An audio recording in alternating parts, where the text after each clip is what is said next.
વિવિધ સમસ્યાઓ અને પડતર માંગણીઓને લઈ ટ્રેડ યુનિયનો દ્વારા દેશવ્યાપી હડતાલ પડાઈ હોય, જેને લઈ સુરત સહિત 600 જિલ્લાઓમાં તેની અસર જોવા મળી હતી.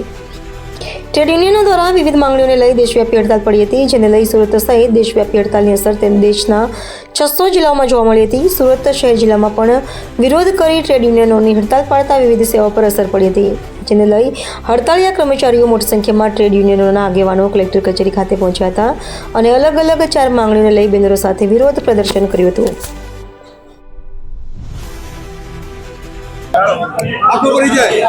सुगीत पाठक जी, AITUC सूरत।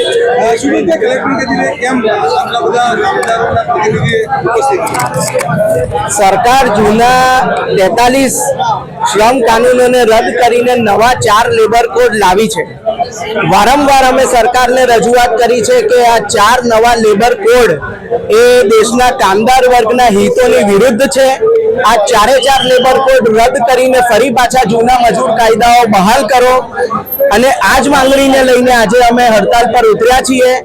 સરકારે આ 4 નવા લેબર કોડ લાવતી વખતે કોઈ પણ ટ્રેડ યુનિયન સાથે ચર્ચા કરી નથી અને તમામ ટ્રેડ યુનિયનોએ આ 4 નવા લેબર કોડનો વિરોધ કર્યો છે, પણ આ બેરી સરકારે વિરોધને સાંભળવા તૈયાર નથી, એટલે અમારે ફરીવાર રસ્તા પર ઉતરવું પડ્યું છે.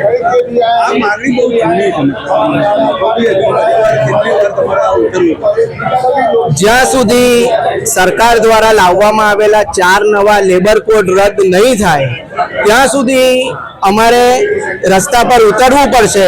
અને એક વાત યાદ રાખવાની જરૂર છે કે આઝાદી વખતે મજૂર વર્ગ લડીને જે શ્રમ કાનૂનો પસાર કરાવ્યા હતા એને કારણે ત્યારના ગરીબ લોકો આજના મધ્યમ વર્ગ થઈ શક્યા છે. હવે જો આ 4 લેબર કોડ સરકાર પાછા નહીં લે તો એના પરિણામે દેશનો મધ્યમ વર્ગ અને દેશનો કામદાર વર્ગ ફરી પાછો દારૂણ ગરીબીમાં ચાલ્યો જશે. એટલે લોકોએ પણ ટ્રેડ યુનિયનોની સાથે હવે હડતાલ પર આવવું પડે એવી પરિસ્થિતિ સર્જાઈ છે. દેશભરમાં કઈ પ્રકારે વિરોધ?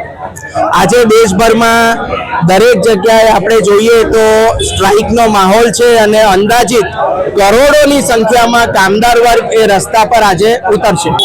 હું બેંકમાં છું, મારું નામ નીલા પંડિત છે. અમારો વિરોધ જે ગવર્મેન્ટે 29 જૂના કાયદા રદ કરીને એના બદલે જે નવા 4 કાયદા લાગુ કરવાના છે એના સામે છે.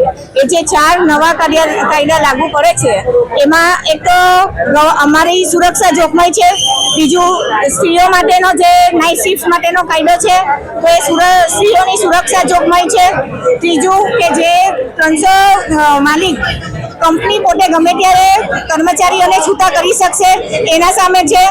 અને અમારા જે યુનિયન, અમારું જે સંગઠન છે કે જે અમારા કર્મચારીઓને સુરક્ષા આપે છે તો એની ઉપર એ લોકોનો અટેક છે કે જેથી કરીને અમે યુનિયન ચલાવી નહીં શકે, અમે ગમે ત્યારે હડતાળ પાડી નહીં શકે.